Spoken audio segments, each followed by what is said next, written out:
सभी को जय जिनेन्द्र।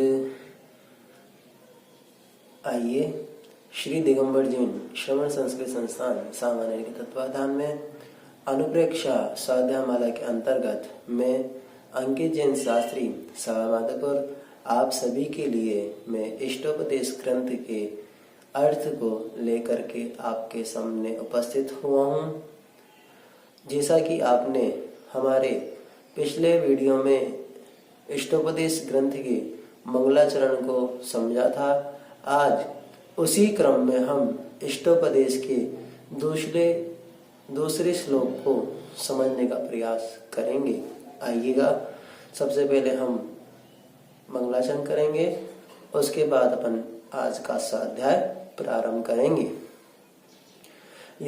यस्य स्वयं स्वभावाप्ति रभावे कृष्ण कर्मण तस्मै संज्ञान रूपाय नमोस्तु परमात्मने। जल पंचमेष्टि भगवान की जय। आचार्य भगवान श्री विद्यासागर जी महाराज की जय। निर्यापक श्रमण मुनि पंगा विक्षार्थी सुधा सागर जी महाराज की जय। अब आज दूसरे श्लोक को हम समझेंगे। दूसरे श्लोक में बताया गया है कि निमित्त उपादान से सभी कार्यों की सिद्धि होती है। जब जब निमित्त मिलेगा और उपादान होगा, उपादान होने के बाद ही जैसे निमित्त मिलेगा तो वो अपने आप ही सिद्ध हो जाएगा। देखिएगा, सबसे पहले हम पढ़ेंगे, फिर आप सभी को पढ़ना है। योग्योपादान योगेन दृश्यदा स्वर्णतामता द्रव्यादि स्वादि संपत्ता वात्मनोप्यात्मता मता। आपकी स्क्रीन पे शो हो रहा होगा, देखिए फिर से दोहराएंगे। योग्योपादान योगेन दृश्यदा स्वर्णतामता द्रव्यादि स्वादि संपत्ता वात्मनोप्यात्मता मता। अर्थ देखें, योग्य यानी योग्य, उपादान उपादान के, योगेन यानी मिलने से, दृश्यदा यानी जैसे स्वर्ण पाषाण को स्वर्णता मता स्वर्णपना प्रकट होता माना गया है, उसी तरह द्रव्यादि स्वादि अर्थात सुद्रव्य सुक्षेत्र सुकाल आदि संपत्तों कारण रूप सामग्री मिल जाने पर आत्मना अपि संसारी आत्मा को भी आत्मता शुद्ध आत्मस्वरूप की प्राप्ति होना मत यानी माना गया है।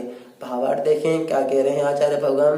कार्य दो तरह के कारणों से होता है, पहला उपादान कारण, दूसरा निमित्त कारण।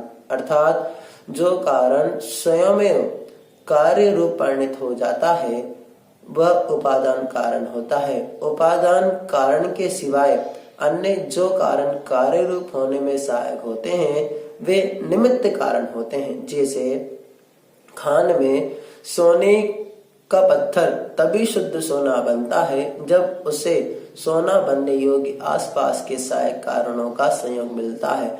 खान से निकला हुआ स्वर्ण पाषाण उपादान कारण है और उसको शुद्ध करने वाला न्यारिया सुनार आदि निमित्त कारण है। इसी तरह संसारी आत्मा भी शुद्ध परमात्मा तभी बनता है जब उनको मुक्त होने पर होने के द्रव्य कुलीन मनुष्य क्षेत्र कर्म भूमि काल दुष्मा सुष्मा और भाव यानी छपक श्रेणी के योग्य अपने सम्यक ज्ञान चारित्र भाव प्राप्त होते हैं। मुक्त होने में संसारी आत्मा उपादान कारण होता है और मनुष्य भव वज्र वृषभ नारक सैनन कर्म भूमि चौथा काल आदि निमित्त कारण है।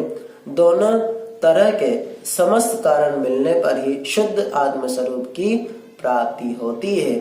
उत्थानिका इस कथन को सुन शिष्य बोला, भगवान यदि अच्छे द्रव्य क्षेत्र काल और भाव रूप सामग्री के मिलने से ही आत्म स्वरूप को प्राप्त कर लेता है तब व्रत समिति आदि का पालन करना निष्फल हो जाएगा।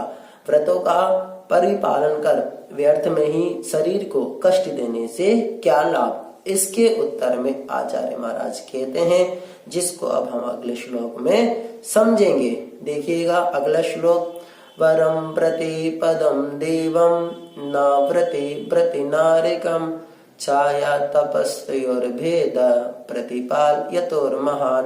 देखिएगा एक बार फिर से बोले, वरम प्रतिपदम देवम न प्रतिव्रति नारिकम छाया तपस्तयोर्भेद प्रतिपाल्यतोर्महान। शब्दार्थ देखें, व्रते यानी व्रतों के द्वारा, देवम पद देव पद पाना, वरम यानी अच्छा है, किंतु अव्रति अव्रतों के द्वारा, नारकम नरक में उत्पन्न होना, वत ओ न अच्छा नहीं है, क्योंकि छाया आतप स्तयो अर्थात छाया और धूम स्थित के समान, प्रतिपालित प्रतीक्षारत पुरुषों में महान भेद बड़ा भारी अंतर है। भावार्थ देखें, अहिंसा आदि अणुव्रत और महाव्रतों के द्वारा देव पद प्राप्त करना श्रेष्ठ है, अर्थात महाव्रत एवं अणुव्रतों का पालन शुभ कर्म जनित स्वर्ग आदि अभ्युदय का कारण है, इसलिए हिंसा आदि अव्रत दुखदायक नरक का कारण है। अर्थात इसलिए व्रतों का पालन का स्वर्ग में जाना श्रेष्ठ है और अव्रति रहकर नरक में जाना योग्य नहीं है, क्योंकि छाया और धूप में बैठकर अपने साथी पति प्रतीक्षा करने वाला पति के समान व्रति और अव्रति में महान अंतर है। 3 पथिक हैं, इसमें से एक पथिक पीछे रह गया है और उसकी प्रतीक्षा में एक पथिक वृक्षादि की छाया में बैठा है और एक मारवाड़ की धूप में बैठा है। छाया में बैठने वाले को मानसिक और कायिक शांति मिलती है और धूप में बैठने वाले को अशांति रहती है, अतः इन दोनों में महान अंतर है। उसी प्रकार अव्रतों के द्वारा उपार्जित पाप कर्म के उद्देश्य से नरक में जाकर दुख भोगने और व्रतों के द्वारा उपार्जित पुण्य के उद्देश्य से सुख भोगने वाले में महान अंतर है। अर्थात ये समझाने का प्रयास किया है कि व्रतों के द्वारा स्वर्ग में जाना श्रेष्ठ है, जबकि अव्रतों के द्वारा नरक में जाना श्रेष्ठ नहीं है। उत्थानिका यहाँ पर शिष्य पुनः प्रश्न पूछता है कि यदि उपरोक्त कथन को मान्य किया जाएगा तो चिद्रूप आत्मा में भक्ति भाव करना अयुक्ति हो जाएगा, कारण कि आत्म अनुराग से होने वाला मोक्ष रूपी सुख तो योग्य द्रव्य क्षेत्र काल भावादिक रूप संपत्ति की प्राप्ति की अपेक्षा रखने के कारण बहुत दूर हो जाएगा और बीच में ही मिलने वाला स्वर्गाधिक सुख व्रतों के सहायता से मिल जाएगा। तब फिर आत्मानुराग करने से क्या लाभ, अर्थात सुखार्थी जन आत्मानुराग की ओर आकर्षित न होते हुए व्रतादिक की ओर ही अधिक झुक जाएंगे। इस बात को हम अगले श्लोक में समझेंगे। यदि आपको दोनों श्लोकों का अर्थ के वीडियो अच्छे लगे हों, आपको समझ में आया हो, तो आप इन दोनों श्लोकों को आप अच्छे से समझने का प्रयास करेंगे और हमारे वीडियो को अधिक से अधिक संख्या में लाइक करेंगे। और यदि आप हमारे चैनल पर नए हो तो आप हमारे चैनल को जरूर सब्सक्राइब करें और आप चैनल को सब्सक्राइब करके हमारे साथ जुड़ करके इष्टोपदेश ग्रंथ जी के अर्थों को सरल सुगम्य भाषा में समझने का प्रयास करेंगे। आइए सभी को जय जिनेन्द्र जिनवाणी स्तुति करेंगे।